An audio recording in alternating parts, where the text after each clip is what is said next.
Welcome everyone.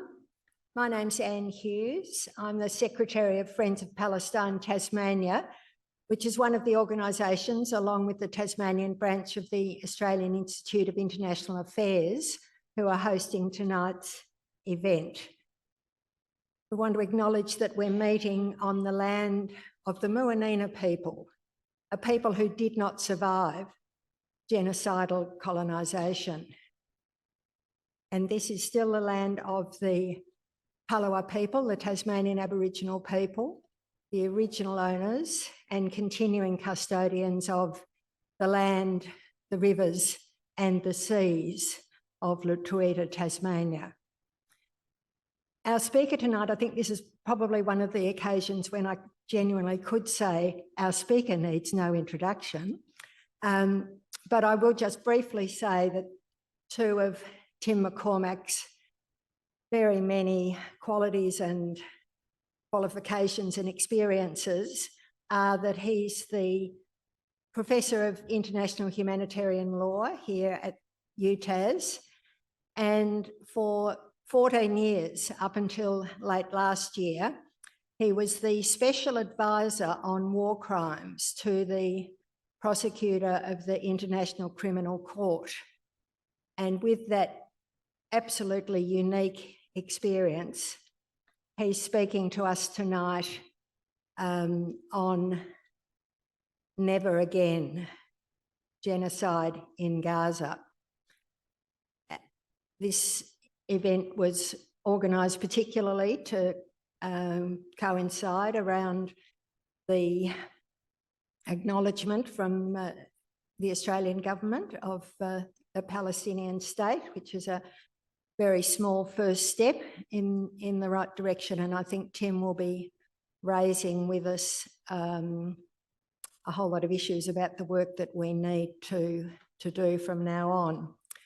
Also, really recently, the UN Commission on Gaza and the Palestinian territories has just produced its report, and there's printed copies of the summary of those findings available. And we've got the very good fortune of having the Australian author, one of three commissioners, Chris Sidoti, will be in Hobart in late November, the 20th of November, speaking at Hobart Town Hall. So that should be another really striking and important event, as is tonight's. So thank you, Tim.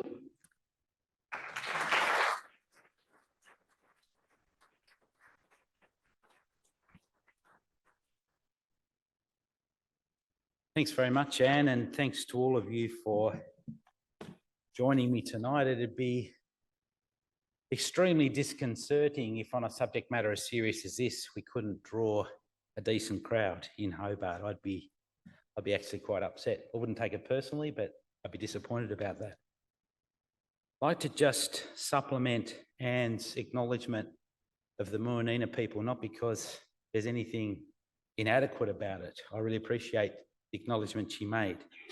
I've got a couple, just two observations I'd like to make before I start with some introductory comments. Some of you will have noticed throughout the protests that have gone on here against Israel's campaign in Gaza that the Tasmanian Aboriginal community has been very supportive of those protests. Great solidarity between the Palawa people of Tasmania and the Palestinians. And it's a very easy thing for us, especially white fellas, I think, to look at that and say, well, that's nice. Palawa people have experienced their own genocidal treatment of dispossession and ongoing colonisation, and they understand what this means. I want to ask all of you tonight with me to think a little bit harder, actually, to go beyond that sort of acknowledgement, that we can see that there's some commonality and some empathy between Tasmania's Aboriginal people and the Palestinians. I'd like you to think for just a few moments and perhaps reflect on this subsequently. The colonisation is still going on here and it's impacting on our First Peoples. And actually, perhaps one reason why Western governments are reluctant to criticise Israel, also engage in its own colonial project, is because there's some discomfort, there's some unresolved things about the history of this place and the ongoing consequences of it. Please reflect on that. For me, it is an unresolved issue. It results in an attitude that says, we will set up a truth-telling process, but a treaty is off the table. Really? How can that be if we're serious about trying to deal with the unresolved past and the ongoing consequences of it? I ask you just to reflect on that. I want to start with two fundamental predicates for me tonight. The first of them is a repugnancy, in my view, a wholly repugnant conflation of any criticism of the Netanyahu government and anti-Semitism. I chose this title deliberately, and in that particular view, this is an anti-Semitic title. One reason for asking the Friends of Palestine to list my connections with the State of Israel over 35 years was to preemptively anticipate that criticism being made. But it is a disgraceful thing. Not only for me personally, but for Jewish Israeli organisations like B'Tselem, like Yesh Din, like the English language newspaper Haaretz, that are desperately criticising their own government because of the policies that are being done in their name. Are they also anti-Semitic? How can that possibly be? The tens of thousands, the hundreds of thousands of Israeli Jewish citizens that are protesting against what their government is doing in their name, are they also anti-Semitic? This is rubbish, and I reject it completely. The second fundamental predicate is this. One of my students, I asked her for permission to call her out, to name her, I should say, Consuelo. Thank you for your blessing for this. In February, when we were teaching an intensive summer school on the law of armed conflict and international criminal law, she said to me, is there no room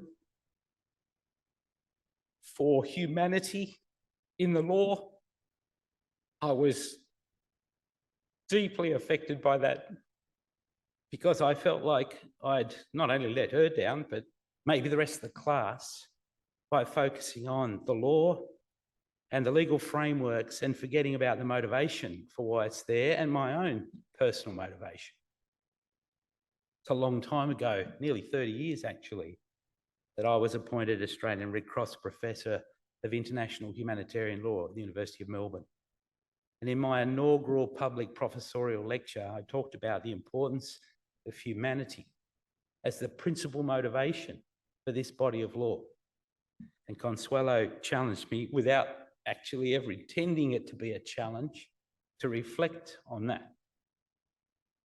So tonight, having been freed from the constraints of being Special Advisor on War Crimes, the International Criminal Court, I'm free now to say what I think about humanity and the importance of it as a motivating principle for this body of law that I have dedicated myself to professionally all my academic career. Early on, in the aftermath of the events of 7th of October 2023, Benjamin Netanyahu yet said to the world, you stand for us or you stand for terrorism. There is no middle ground. My response to that is no. Niet. Nein. Lo. La. No. No. I stand for humanity. And that means I can grieve for the victims of the 7th of October 2023, for the young people murdered, raped, tortured at that music camp. I can put myself into the position of a parent and think about my own adult children going to music festivals, how devastating it will be. I can sympathise with the victims of Kibbutz Be'eri, who were, many of them, tortured and executed. But I can also sympathise and grieve for the incredible loss of life and devastation that is currently being wrought on Gaza. Bezalel Smotrich and Itamar Ben-Gvir's worldview is our lives are worthy and theirs are not.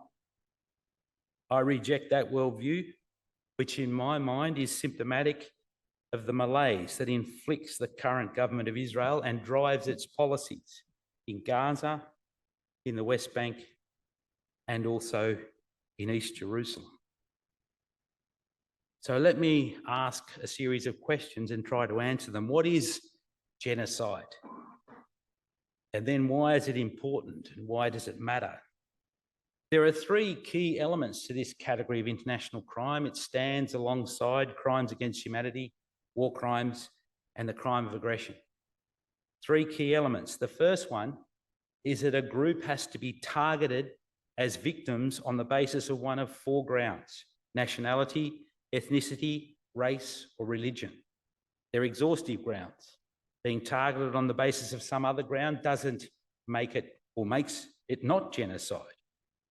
The second element is conduct, which can include killing, which can include the prevention of births, which can include the separation of children from their families. And the third element is that that conduct must be undertaken deliberately and intentionally to physically destroy in whole or in part the targeted group. This is a crime of specific intent as to consequence. Perpetrator can only be convicted of genocide if the prosecution can discharge its onus of proof to establish beyond all reasonable doubt that that very high threshold intent existed. So where does this crime come from? What's the origins, the source of it in international law? In 1939, a then young Jewish, Polish Jewish scholar by the name of Raphael Lemkin fled from Poland, which was an exceedingly good idea since the Nazis destroyed 90% of Poland's Jewish population, 2 million Polish Jews. Raphael Lemkin was one of the fortunate ones that escaped to the United States, where he became an academic, and he coined the term genocide during the course of World War II.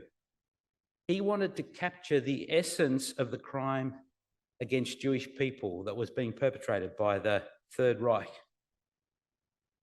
Benjamin Netanyahu would have all of us believe that the Jewish people have a monopoly on the term genocide. But Raphael Lemkin didn't see it that way at all. In fact, he saw genocide as a pattern of conduct, now the Jewish people as victims, but that had preceded World War II. In his scholarly explanation of the term and what it meant, he used as case studies the genocide of the Armenian people in World War I, and also of what happened here in Van Diemen's Land in the 1820s and 30s by the British against our First Peoples. Much to Lemkin's dismay, genocide as such was not included in the Nuremberg or the Tokyo Charters. He was very disappointed about that. It's true that some individual accused at Nuremberg were convicted of crimes against humanity in relation to their involvement in the Holocaust, but the main focus of Nuremberg was crimes against peace, the Nazi illegal invasion of one country after another in Europe and the occupation of those countries. There's a popular misunderstanding that the Nuremberg trial was all about the crime of genocide. It was not. In 1948, the international community, through the UN General Assembly, adopted the Convention on the Prevention and punishment of the crime of genocide. And there are two key aspects to that, apart from the definition, which I summarised a few minutes ago. The first aspect is individual criminal responsibility. The Genocide Convention imposes criminal responsibility and obliges states parties to enact crimes in their own domestic criminal law to prosecute those responsible for violations of the treaty. The second aspect is what we would call in international law state responsibility. This is not state of origin, this is sovereign nation state responsibility, where those states parties to the Genocide Convention have a treaty obligation to prevent the crime occurring. Here, a key aspect is accountability and reining in impunity for violations of the treaty.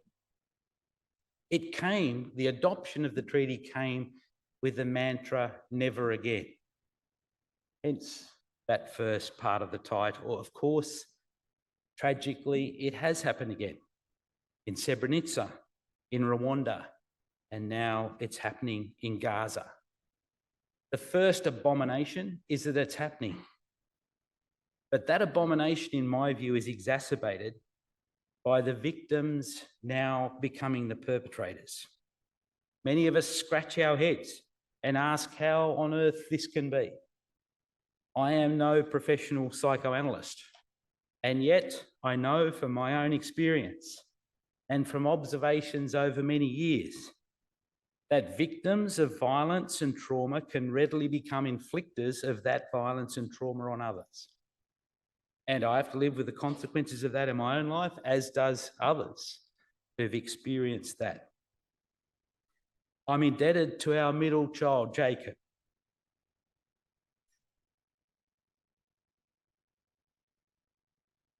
for introducing me to the rap musician Loyal Kana. Some of you in the room, possibly those of you under 30, might have heard of this guy. One of his powerful songs is called HGU. And here's the line from that song that I want to quote. Of course, and it's, I'm not going to do it in rap for you, but yeah, that's how you would hear it if you listen to it. 'Cause hurt people, especially the ones that weren't equal. Breaking out of an intergenerational cycle of that is an incredibly challenging thing to do. So please don't be surprised that now the victims have become the perpetrators. They don't see it that way, but that's the reality of it. How does genocide even happen? A common feature of every genocide is the dehumanisation of the other. Remember the language that was used here in our own heart-shaped island.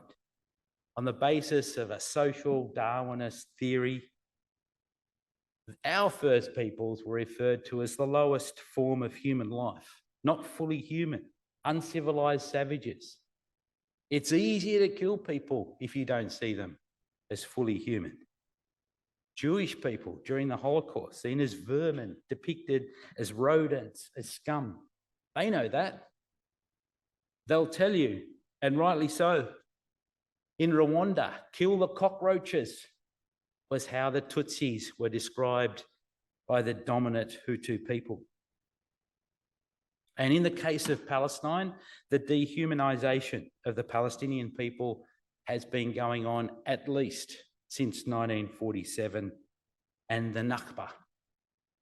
Now, Israeli leaders have talked about the human animals in Gaza. No such thing as innocent civilians, stupid, uncultured, uncivilized, not a proper people. The Palestinian is a concocted identity. They're not worthy. They're all terrorists. It's easier to kill others if you don't believe they're fully human, if they're lesser beings than we consider ourselves to be. So how is Israel perpetrating genocide in Gaza?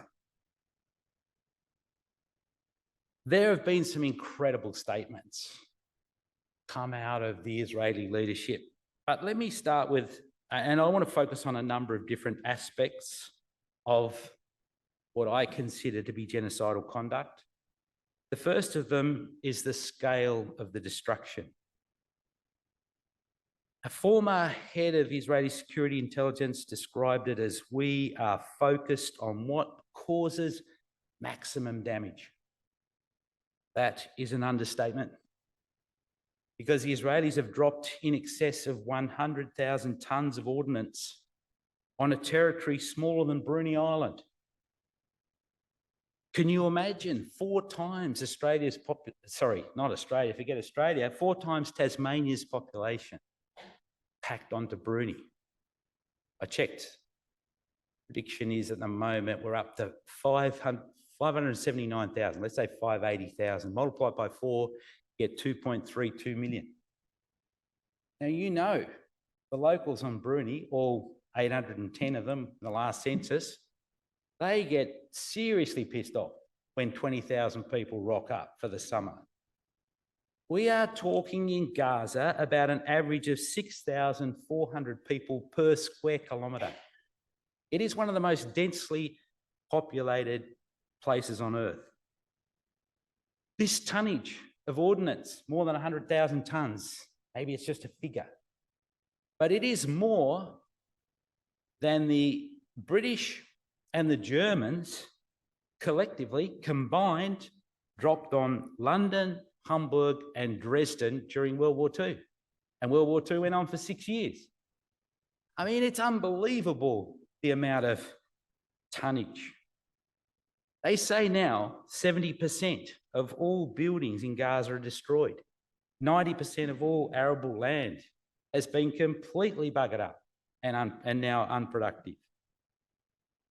Very early on in this military campaign, the Israelis dropped 1,000 kilogram bombs, not precision-guided munitions, but massive bombs, including on the Jabalia refugee camp in the north of Gaza. And the 6,400 per square kilometre is just an average. In Jabalia refugee camp, there are 100,000 people in 1.4 square kilometres. That refugee camp was actually the most densely populated place on the planet. These bombs have a death radius, a mortality radius because of the power of the blast, of 360 metres from the point of detonation. They make a massive crater, 30 metres wide, 4 metres deep. Whoa, 600 of them were dropped on Gaza. 200 of them in dangerous proximity to hospital infrastructure. 100 of them, wait for this, 100 of them in declared humanitarian safe zones. What? You say, this is where you go if you want to stay safe. But we'll drop a 1,000 kilogram bomb on the space that we've just declared a safe zone. In addition to the scale of the destruction, there has been systematic and deliberate targeting of hospitals, health facilities, and medical personnel. Every single hospital in Gaza has been attacked. I mean, they're all harbouring Hamas terrorists, or there's some sort of command and control centre in the tunnel underneath them. But the Israeli Defence Force has smashed up the oncology departments, the maternity departments, the paediatrics departments, the IVF clinic with its frozen eggs and sperm. Is that the sort of nascent future terrorist? So we'll blow that up as well? This is entirely against the law of armed conflict. And hospitals have even been targeted where Hamas leaders are being treated to ensure that the Hamas leader is taken out. There are allegations that in some of the attacks on the hospitals, the Israeli Defence Force have gone in after strikes and blown up beds, surgical equipment, and operating theatres. Why? How is that a threat? How is that related to any Hamas presence in the place or under the place? To completely disable them, to make sure that the civilian population of Gaza has no access to healthcare or to hospital treatment. We know that the blockade of medical supplies into Gaza has deprived the territory of anaesthetic, of medication, of power for sterilisation and operating equipment. There has been a massive increase in maternal morbidity, in child neonatal and interpartum deaths. And if the babies actually are born, they're already deprived of basic nutrition because of the blockade on food supplies. How many medical professionals risking their lives to volunteer in Gaza do we need to come back to the West to tell us how diabolical, how catastrophic the situation is before our governments say, stop it now, or don't just say it, but actually take the action that needs to result in substantial pressure? For me, there is one particular incident that I feel compelled to describe. It occurred in Tal al-Sultan in March this year, 23rd of March. It's in very close to the Rafah area in the south of Gaza. Palestinian Red Crescent ambulances and Palestinian civil defence vehicles were attacked by the IDF.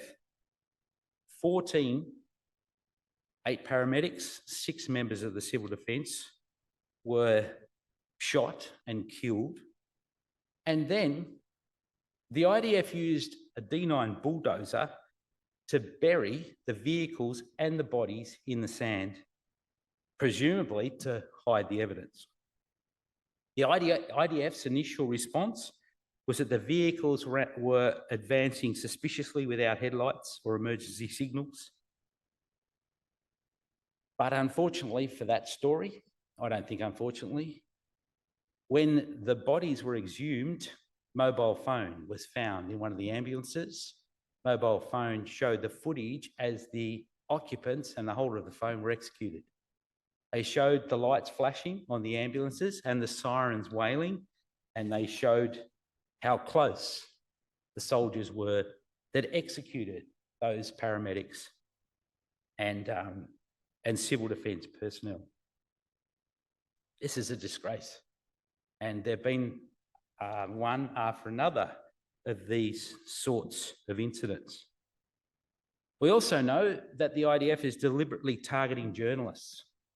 According to the internationally respected Commission to Protect Journalists, at least 189 journalists and media workers have been killed by the IDF in Gaza.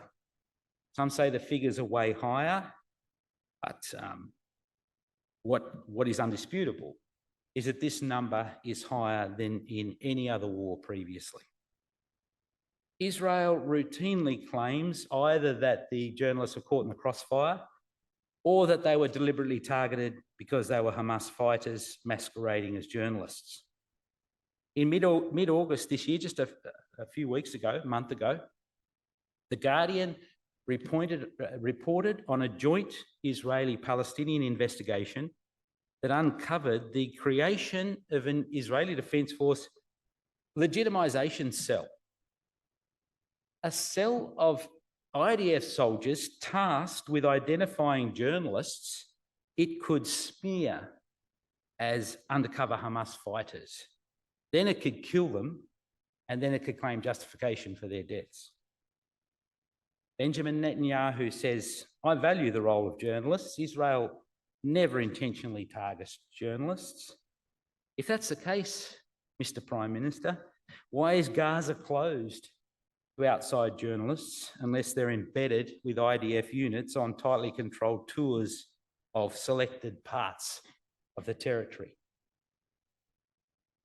We could talk about the intentional targeting of humanitarian workers, the smearing of the reputation of all the agencies, UNRWA, the ICRC, the Global Food Kitchen, MSF.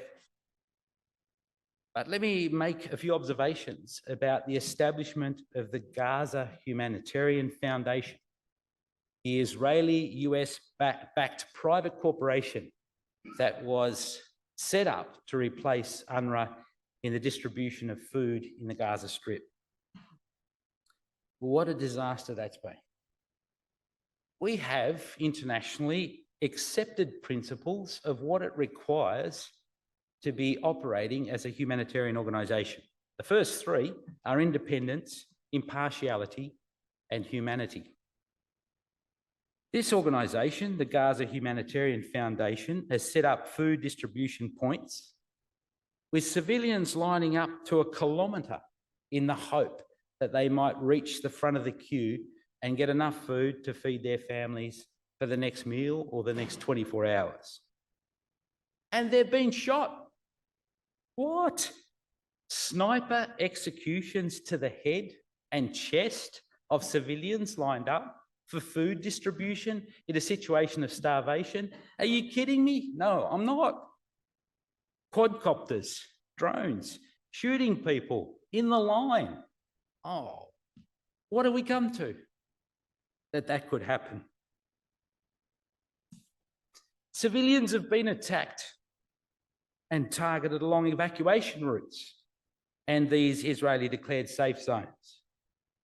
Western medical professionals have reported multiple cases of victims, including children and toddlers executed to the head. Snipers taking people out, taking toddlers out. What? There is an example, again reported in The Guardian. There were social media posts by some IDF snipers bragging about the number of Palestinians they killed. And there was an investigation into the situation, including by an undercover investigator who was fluent in Hebrew. Turns out the two snipers, one German-born, one US, but both Israeli citizens, this is 2 weeks ago in The Guardian, reported on a 5-month investigation into their individual conduct. They explained that the IDF declared combat zones off limits. They just say this street is a combat zone. They wouldn't tell the civilian population of the area. They just declare it unilaterally and then set up snipers, and anyone who walks into that zone, they're dead. The story that The Guardian describes is of 4 members of one family. 19-year-old strolls onto the street with no idea that it's a combat zone. He is a male of fighting age, and sure enough, sniper executes him. His younger brother rushes over to take his body and to retrieve his body, and the younger brother's executed. The father comes to get his 2 sons, the bodies of his 2 sons, he's executed. Another son comes along, he's shot and killed, and they're bragging about it. What? I mean, this is appalling. It's worse than that. It's obscene. I honestly read this stuff and I'm thinking to myself, oh, how can it be? Fundamental rules of the law of war that as an international community, we've said since 1949, we want to fight to protect. And right now, it is under massive and egregious violation.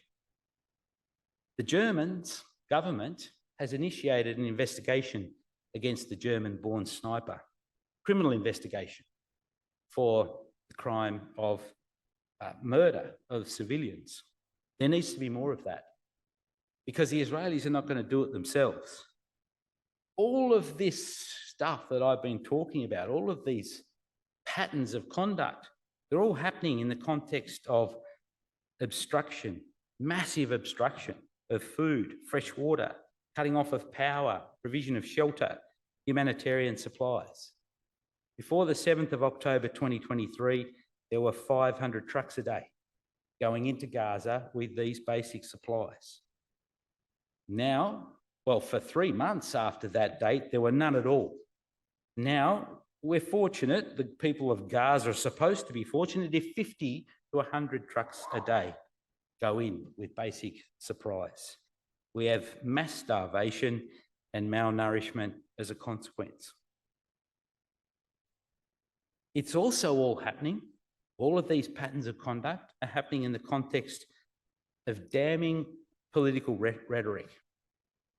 Everything will be destroyed. It will be a wasteland. Nothing will remain.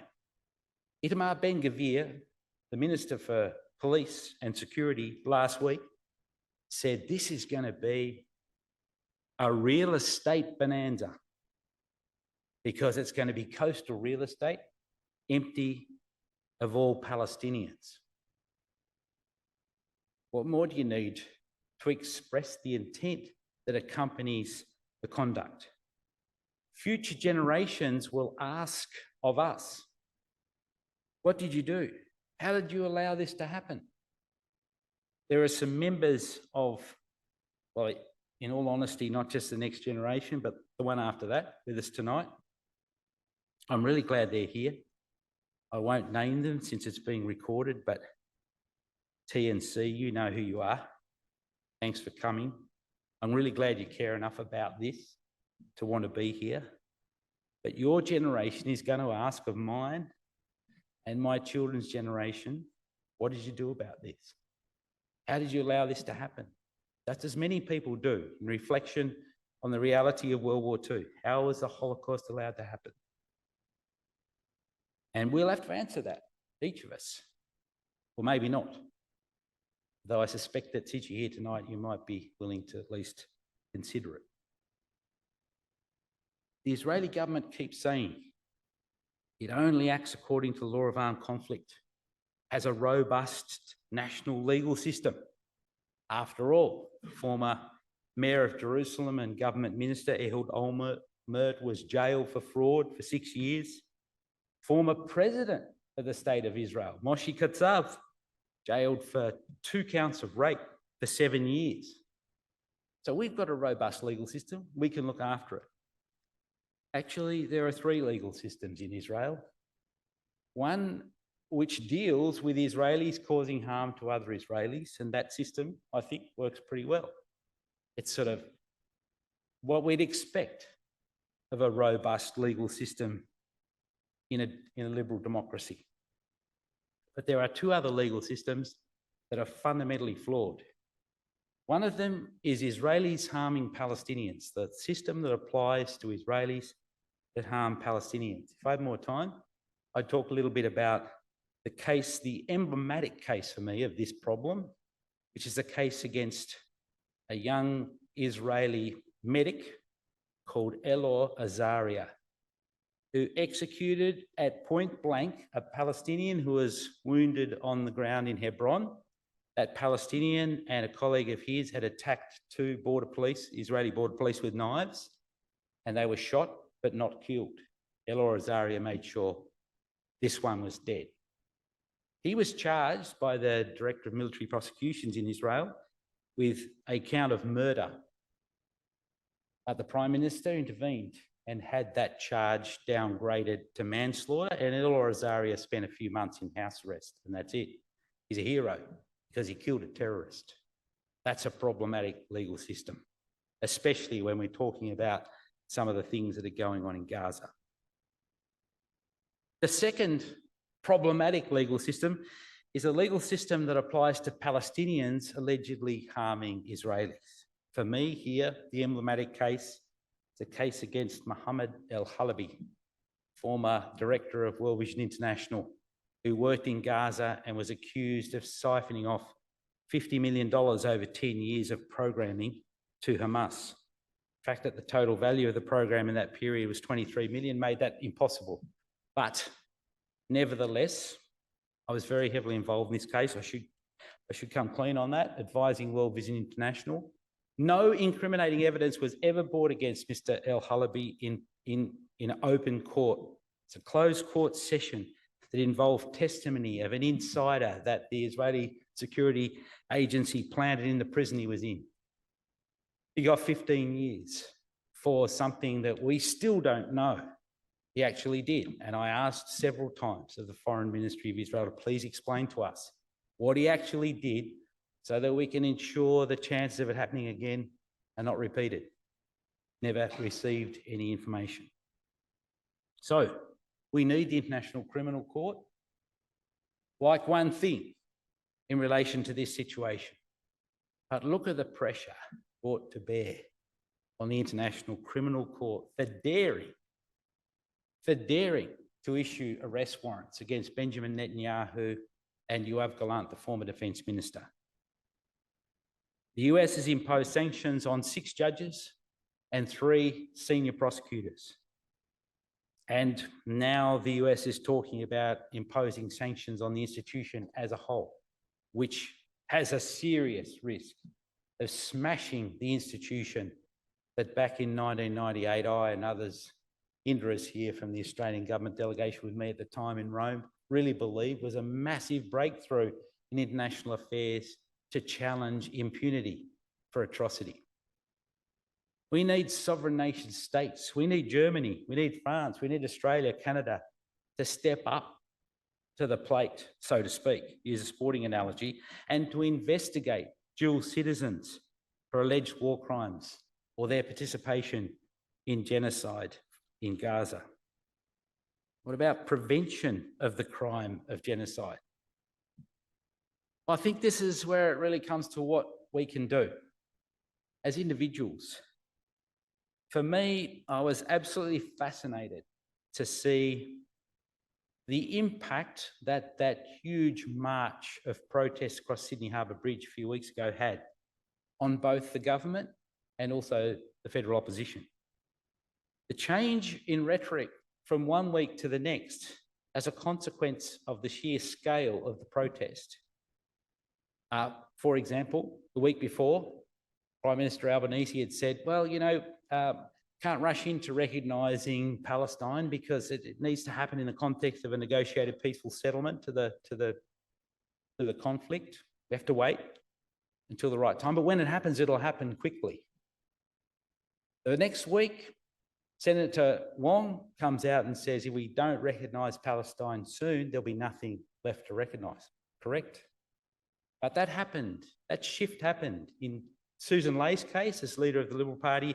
Week before, can't reward terrorism. After that march across Sydney Harbour Bridge, you can't starve a civilian population. That's unacceptable. Yeah, that's right. It is. The point is, our government, which is now being subjected to enormous bilateral pressure from the US at the urging of Israel about the decision to unilaterally recognise the creation of the state of Palestine, is under enormous pressure.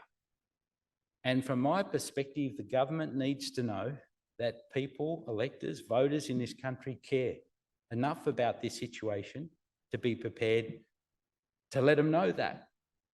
So I want to encourage you. I don't think you need to write to Andrew Wilkie. I'm pretty sure he's got it sus. But what I would really like to encourage you to do is write to the 4 Labor MHRs in Tassie: Julie Collins in Franklin, Beck White in Lyons, Jess Teasdale in Bass, Anne Urquhart in Braddon. If you care about it enough, write to them and tell them how important it is to you that the Australian government stands firm against the atrocities being perpetrated. Or to the Labor senators, if you like: Carol Brown, Richard Dowling, Josh Deliga and Helen Polly. Tell them you're appalled by what's going on in Gaza. You can also tell them you're appalled by what Hamas did on the 7th of October 2023. It was shocking, and any country that experienced that would try to defend itself. Just doesn't justify the obliteration of an entire territory and people with it. Urge them not to cave in to the pressure that they're receiving. Urge them to impose sanctions on a broader range of Israeli leaders. Urge them to support the International Criminal Court. And I mean, I would love it. I don't think it's going to happen, but I would love it if this government was prepared to publicly announce that if Benjamin Netanyahu visited Australia, we'd arrest him and transfer him to The Hague.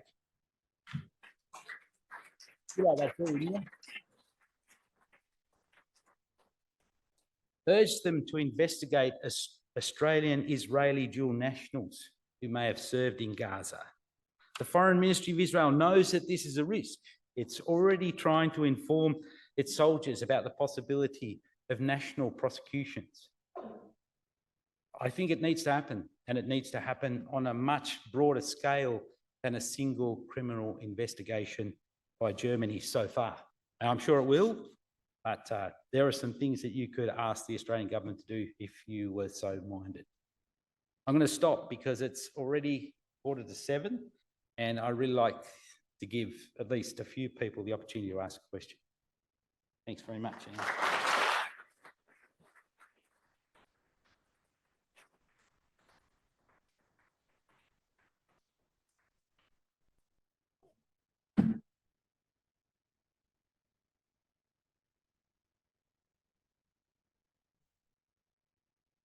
I think there's another mic over the other side.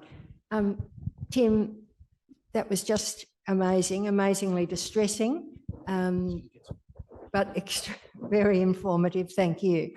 As Tim said, we've got time for a few questions. It would be really good to have questions, not statements. And Michael, have you got a mic organised? Yep. Lyndall, in the front here. Oh, sorry, and then Lyndall.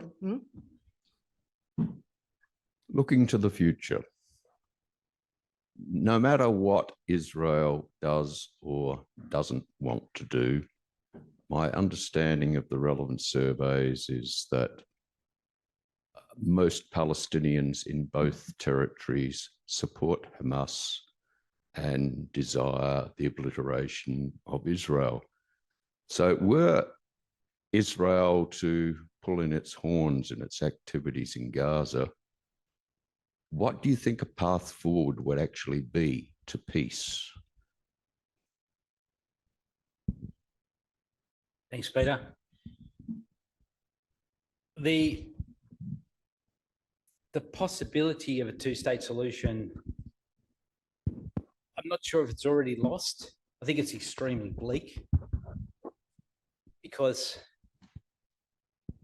I think there's been a concerted campaign by the Netanyahu government in its various guises over the last several election cycles to make sure that doesn't happen. And in this particular coalition, the opposition to it is more strident than it's ever been before. The announcement, was it last week or the week before, that construction work will now begin on E1, that I think around 25 square kilometres to the east of Mount Scopus and the Mount of Olives. The last sort of vacant area of land that allows access from the north of the West Bank, Ramallah, Nablus, Jenin, and other towns and cities in the north, and Hebron, Jericho, and Bethlehem in the south. The announcement that we're going to build a settlement there, or not a settlement, a suburb of Jerusalem, is a nail in the coffin of the two-state solution, and this government knows that. I mean, Netanyahu is bragging in the last couple of days that I have prevented the creation of the state of Palestine, and I'm proud of that. It'll never happen. Now, I mean, I understand the question about the attitudes of Palestinians. For me, the support for Hamas is not necessarily about the political commitment, the stated commitment, the unambiguous commitment to destroy the state of Israel. The fact in Gaza, I think the reason why Hamas was elected to lead in Gaza back in, 2007, I think, was not only about the opposition to the existence of the state of Israel, it was about the fact that the Palestinian Authority was alleged to be engaged in widespread corruption, and the non-military wings of Hamas were running all the maternal child health centres, the preschools, the primary and secondary schools, the universities, all the social services. I'm not trying to justify Hamas, but I think that the attitude, the sort of sweeping generalisation that all supporters of Hamas are implacably opposed to acknowledging the right of Israel to continue to exist is an oversimplification. I think, I mean, for me, the fact that Yitzhak Rabin was prepared to push for the two-state solution and was assassinated by an Israeli Jewish person because they were totally opposed to that, is indicative of how challenging it is. Any person, any leader on either side that steps up to make that commitment knows they face assassination from an extremist on their side. So it's an incredibly bleak proposition. You look at a map of the West Bank and see how insidious the encirclement of all the Palestinian cities and towns is, of Israeli settlements, military bases, declaration of training and military firing ranges to ensure that they're just enclaves with incredibly challenging passage between them. Yeah, look, I'm sorry I'm so pessimistic about it, but I just, we saw, those of us old enough to remember the withdrawal of Israel from Sinai in response to Menachem Begin and Anwar Sadat's agreement to actually make peace together. Sadat lost his life for that. But the resistance from the settlers to having their settlements dismantled in Sinai was incredible. Same happened in Gaza when Israel withdrew in 2005. But neither Gaza nor the Sinai are as significant spiritually, theologically, to the right-wing settler movement as are Judea and Samaria, as they call it in the West Bank. So I'm really struggling to see how we as an international community move to some sort of equitable solution here. I had a wonderful colleague in Jerusalem, an Israeli who was a peace activist, and he once said to me, he created a vision for me of what could happen, which was magnificent. It's probably 10 or 12 years ago. That E1, that 25 square kilometres set aside for Israeli settlement or an Israeli suburb of East Jerusalem, that should be in an ideal situation, two-state solution. Both Israel and Palestine with their capitals in Jerusalem, that area should be set aside for the international community to build their embassies accredited to both states and make it an actual sort of city of global peace. It was, for me, a magnificent vision. But right now, the prospects of it actually materialising, especially with President Trump and his eyes on the coastal real estate of Gaza, free of Palestinians, because we'll create a haven for all of humanity and we'll send them somewhere better to live, is very difficult to imagine coming into reality. Thanks for your talk today, Professor Tim. I'm going to take you back to the very beginning of your speech. In fact, just before your speech, you prefaced by describing your escape from the legal world of the International Court. And it brought me back to a problem I had even coming tonight, which was the kind of disparity between what I see up there and almost the isolation or the separation that international law seems to have. And I'm interested to know, is there an answer to Consuela's question about restoring humanity to the institutions we have created to try and control things such as genocide, things such as war crimes? I know that's a difficult question, but it's actually the question that almost stopped me from coming, because I've reached a point where I begin to think, what is the point of international law? Yeah, thanks. Great. I really appreciate that. And I'd start by saying, if I characterised my experience as escaping from the ICC, I didn't mean to create that impression, because I am deeply grateful for the nearly 15 years I spent as Special Advisor on War Crimes, an incredible experience. particularly working with a bunch of magnificent colleagues and human beings from literally all around the world, all deeply committed to the goal of international global justice. I'll never, ever forget or fail to appreciate and be grateful for the incredible experiences that I had. The point is that if I was still Special Advisor on War Crimes, there is no way I could speak publicly about this subject matter because the investigation of the Palestine situation is going on, and as Special Advisor on War Crimes, I would be involved in it. So the point I was making is that I'm freer. I'm less restricted now than I was then. Otherwise, there's no way this talk could have happened, at least not by me. I couldn't have delivered it personally. On the more important question about what does international law really mean, I completely understand that question.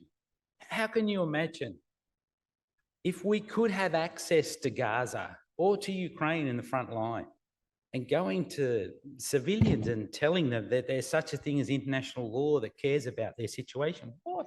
That'd be like, you're kidding me, like, you know, get out of here. So I'm really conscious of that. I think I am. I don't think about it every single day, but I do think about that question regularly. We must accept that international law so far has done nothing for the people of Gaza or Ukraine or Yemen or South Sudan or Ethiopia, Eritrea, and all the other places where there's some shocking conflicts going on that you would never read about if you relied solely on European or Western press. So I think for me, the critical thing is that those states, those sovereign nation states in the world that still believe in this so-called international legal order, the rules-based order, have to stand up in the face of egregious atrocity and say this is unacceptable because it's undermining the normative strength of the framework that we say we're committed to. And that's why I desperately hope that Australia and Canada and UK and France and Portugal, the other states that are committing themselves to recognition of Palestine, are prepared to stand firm for this set of values which the supposed leader of the free world is trashing right now. I mean, his talk last night at the UN General Assembly, you're all going to hell. Mm-hmm. Mm-hmm. I mean, because you're accepting mass immigration of refugees. Shut the borders down and make yourselves great again. What? I mean, what would the founders of the UN have said about that? I couldn't imagine that sort of stuff coming out of the leader of the United States of America. So, yeah, right now, this system, not just the law of war, not just the sort of international criminal law, the whole rules-based international order is under an assault that has not been seen on this scale, magnitude and severity, I don't believe, since the end of World War II. What's the international community going to do about that? They're going to fight for it without the US's leadership? They're going to roll over and say, nah, it's all too hard. Climate change is, you know, some concoction of fantasy. We'll just shut down the borders and make ourselves great. I'm really sorry I can't be more optimistic about it. Tim, salam alaikum and shukran, thank you for that, your erudition, and also for your humanist overview of what you're calling the abomination of genocide in Gaza. You mentioned about Rwanda. Why aren't international forces smashing their way into Gaza and doing something about this?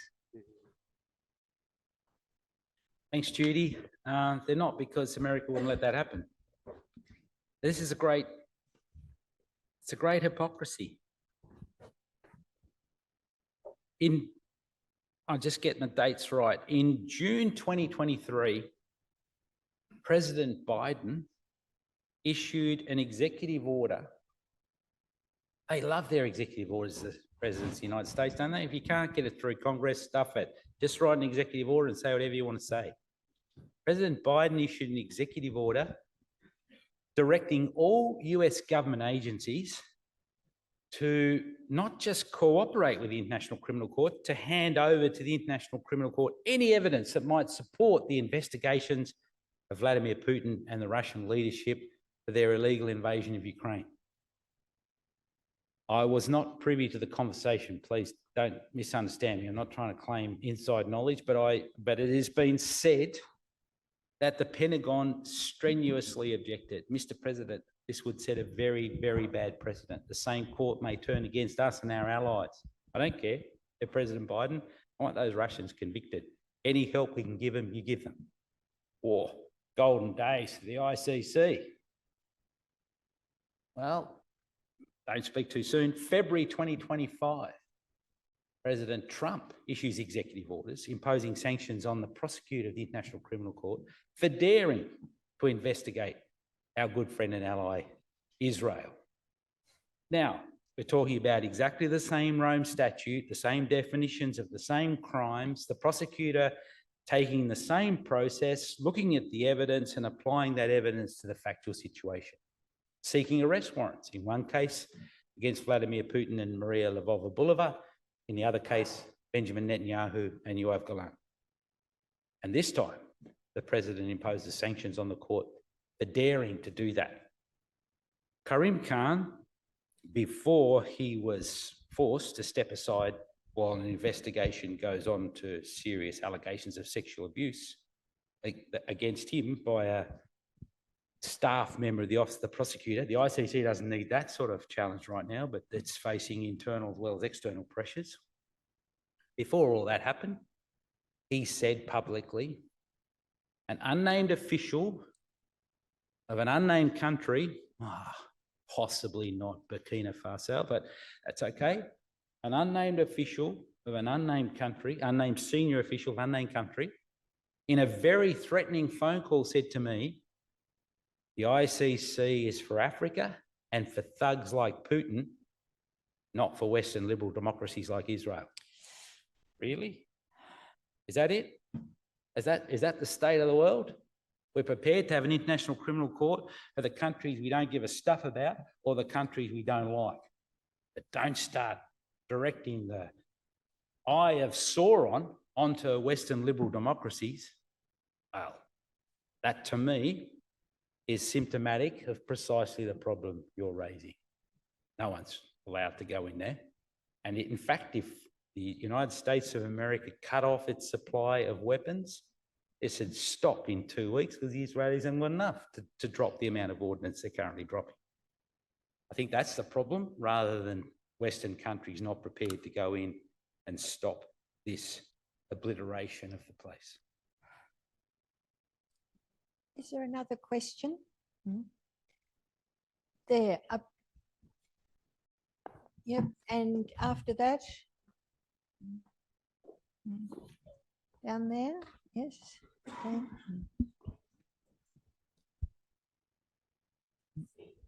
Oh, me. Oh, sorry. That's okay. You go, Aidan. You go. Okay. Okay. Thanks for the talk, Tim. I was just wondering, you did mention just towards the end there, so Israel's defense against what Hamas did on October 7. And I wondered if you'd comment much about what international law has to say about defending yourself against an occupied people.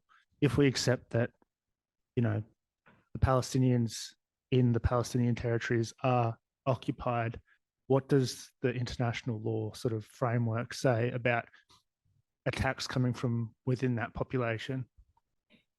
Thanks very much. It's a slightly technical question, but I'm absolutely up for it. Thanks.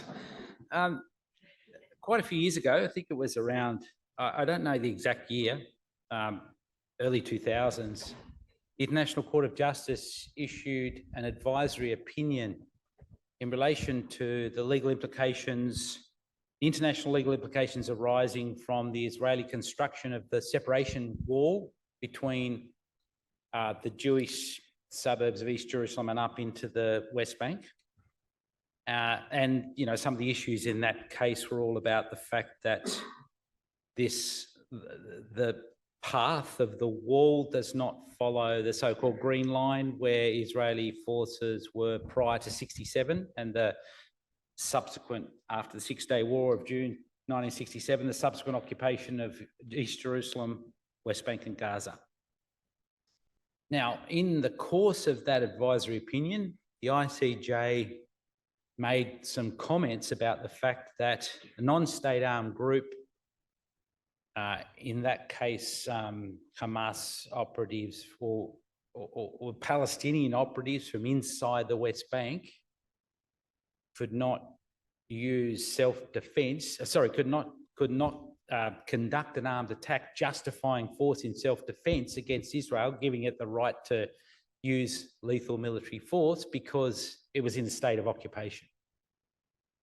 So you can't have a non-state armed group triggering national right of self-defense was the sort of basic implication, and that was an extremely controversial decision, especially I think because in the aftermath of the attacks by Al-Qaeda on World Trade Center towers and the Pentagon on 9/11, 11th of September 2001, the UN Security Council had enacted resolutions 2 days after and subsequently reaffirming the inherent right of self-defense in response to an armed attack. And I mean, Al-Qaeda, by any definition, were not a sovereign nation state. They were a non-state armed group. So how can this generate, the right to use force in self-defense?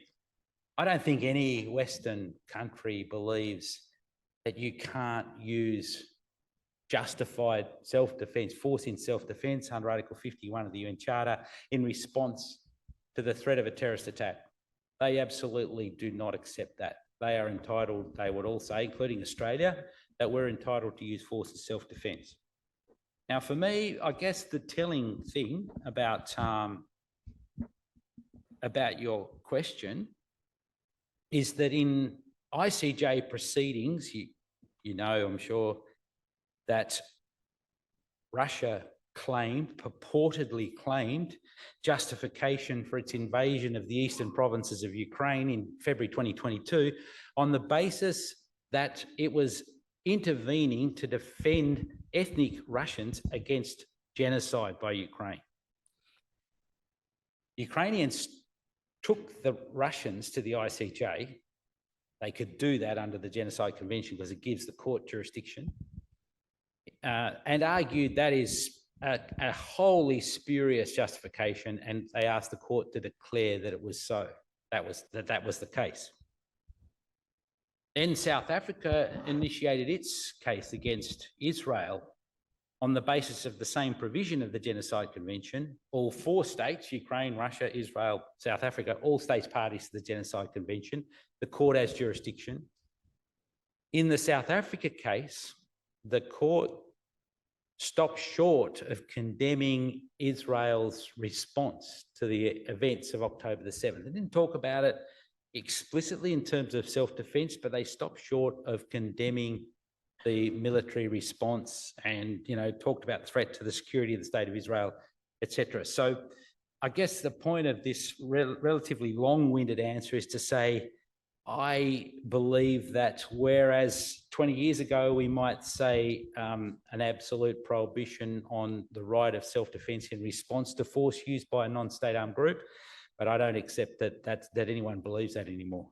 And as a consequence, I think we've probably got to develop any customary international law that is more permissive in terms of the right of states to defend themselves. So I know I used that terminology about Israel's response. I think the most important thing for me is that the right of self-defense contains limitations, especially on proportionality. And there is no way you can say that the obliteration of all of Gaza is justified by the actions of 7th of October 2023. That for me is the bottom line. You can only say that if you really genuinely believe there are no innocents in all of Gaza, and even then, you can't include kids and old people and the unborn in that category. So, yeah. The concept for me of a malevolent society, one that is complicit in the atrocities of a representative political group, that is totally unacceptable. I mean, it's a fundamental principle, the law of armed conflict, that we must distinguish between military personnel, enemy personnel, and military objectives, and civilians and civilian property. That is not being observed or respected in Gaza, not by any measure. Question there. Still going after finish time. My question is very much less technical, more emotional, and more focused on humanity. What I see every single day when I plough through all forms of information is that the mass of humanity, as the Israeli bombs fall on Gaza City, pushing hordes of people down, is ongoing. As they go down, they really have nowhere to go to. Nobody wants them. And the creation of this wonderful real estate that is being used to I don't know what they want to do with it, but it's not for the Palestinian people, that's for sure. What is the solution once you have a massive, I don't know, possibly less than 2 million people now? I don't know the numbers of people killed already, around the 60,000. For me, that's the conservative estimate, because you don't know who was in the buildings when the bombs were falling. So is there a solution? There's no solution, is there? For this body of humanity that's going to get stuck and pushed down there, where do they go? Thanks. That will probably have to be the last question, I think. Thank you. Thanks for the question. I've got an easy solution. You won't be surprised to know that. But most of the population of Gaza has now been displaced 4 or 5 times. I said, now get out of Gaza City. Where are we going to go? Go to this, declared safe zone in the southwest of Gaza. How are we going to get there?